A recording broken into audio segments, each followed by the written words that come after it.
Comme troisième business, on en a déjà énuméré deux. Et n'oubliez pas, je vous avais demandé d'être attentif par rapport au quatrième et au septième business. Comme troisième business, et ça, mes amis de Colaban, ils en raffolent. Et ils savent très bien le potentiel qui se trouve dedans. C'est l'achat en gros et la vente de friperies. Oui, c'est une mine d'or qui se cache dedans. Parfois, vous pouvez acheter des lots de 45 kilos à 50 000 voire 70 000 francs.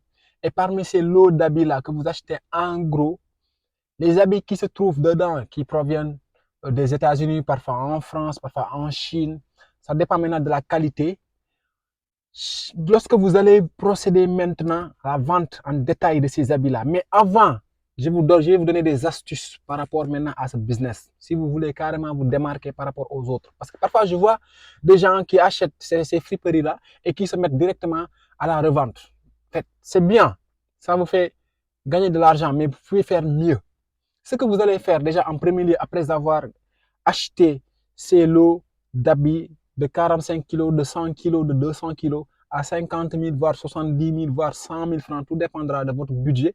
Ce que vous allez faire en premier lieu, après les avoir amenés au niveau de la lingerie et bien les préparer, ce que vous devez faire, c'est déjà à faire votre possible pour avoir des sachets. Il y a des sachets qui sont transparents. Ces sachets transparents que vous voyez, que tout le temps les habits neufs là, ils ont. C'est ça l'aubaine qui va vous faire différencier des autres. Trouvez ces sachets-là avec un budget. Après maintenant avoir bien nettoyé les habits, bien repassé, vous prenez ces habits-là, vous les mettez dans ces sachets. Essayez de faire votre possible aussi pour avoir une marque. Vous allez personnaliser ces habits-là en mettant votre marque. Et au niveau de votre marque, il y aura aussi bien votre numéro de téléphone. N'oubliez jamais dans vos business de mettre vos numéros de téléphone. Parce que c'est à travers ce numéro-là qu'on va vous recontacter si on en a besoin de nouveau. Vous pouvez vendre à quelqu'un un habit qui lui plaît. Maintenant, s'il n'a pas les moyens de vous recontacter, comment vous allez faire pour pouvoir lui revendre encore? Donc, vos numéros, c'est très important. Tâchez de ne pas les oublier, s'il vous plaît. Donc, appliquez cette méthodologie-là. Achetez des friperies en gros. Faites votre possible pour acheter des sachets transparents. Après avoir bien fait le linge, vous amenez ça, on repasse ça de façon nice, cool. Prenez ces habits-là. Prenez pour chaque habit, vous le mettez dans des sachets transparents. Dans ces sachets transparents-là, maintenant, vous pouvez carrément procéder après aux ventes. Allez dans des endroits qui sont des endroits stratégiques où il y a beaucoup de monde. Là, déjà, comme business, par rapport à ces friperies-là, on va bientôt rentrer dans tout ce qu'on appelle, le début de l'école, de l'ouverture de l'école. Donc, ce que vous devez vous faire, déjà, vous vous positionnez en premier lieu en achetant en gros par rapport aux habits des enfants, surtout les enfants. Vous pouvez avoir acheté des friperies, vous pouvez acheter tout ce qui tourne autour aussi de l'école.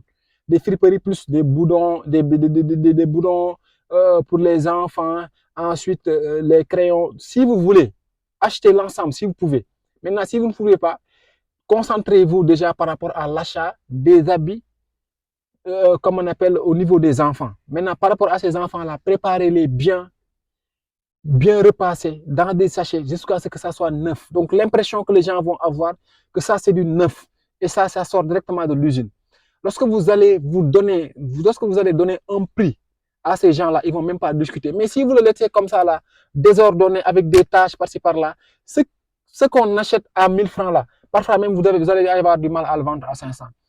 Écoutez très bien ce que je vous dis là. La différence entre la bouteille d'eau que le boutiquier vend à 500 francs, cette même bouteille d'eau-là, elle est vendue au niveau du restaurant à 2000 francs, 3000 francs ou bien 4000 francs.